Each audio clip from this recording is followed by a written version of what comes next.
Masters snooker salaries for Kyren Wilson, John Higgins, and Judd. The final of one of snooker's premier tournaments, the Masters, took place on Sunday evening at Alexandra Palace as Kyren Wilson defeated John Higgins 10-6 to claim his first Masters title and his second Triple Crown title, only needing the UK Championship to complete the set. Zhao Xintong is the reigning world champion, which gets underway in April, whereas Mark Selby holds the UK Championship, which he won back in December. Regarding the Masters final itself, some may think it failed to reach the heights that were expected of it going into it, with most of the drama not down to great shot-making or safety play, but unforced errors from both players seemingly unable to handle the pressure in the early stages. Kyren Wilson defeats John Higgins going into the first interval break. It was Wilson who had a 5-3 advantage, and was the one who composed himself better out of the two, to take an 8-5 lead, despite only having a highest break of 49 going through the first 5 sets.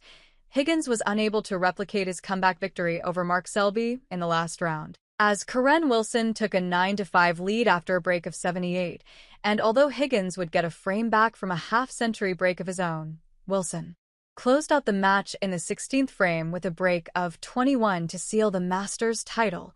Masters Snooker 2026 Review. Throughout the Masters tournament, there were 24 century breaks, with the highest coming from Wu Iza, with a break of 137 coming in his last 16 tie with Shaun Murphy, which earned him a cool £15,000 for the highest break of the tournament. The highest break in the final, meanwhile, was made by Kyren Wilson at 103. On the whole, it was a tournament which featured 5 Chinese players for the first time in its history and was the second year in a row that didn't include Ronnie O'Sullivan after the 7-time world champion missed the 2025 edition as well. Masters snooker earnings and prize money. Not only did Kyren Wilson take home the trophy, he also took home the lion's share of the prize money, pocketing a cool £350,000 for himself. His opponent in the final, meanwhile, took home £140,000. For a semi-final appearance, you were taking home £75,000, while a quarter-final appearance would have seen you earn £40,000.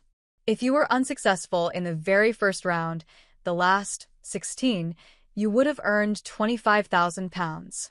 As mentioned earlier, however, if you scored the highest break, you would earn an extra £15,000, so that took Wu Iza's earnings from £75,000 to £90,000.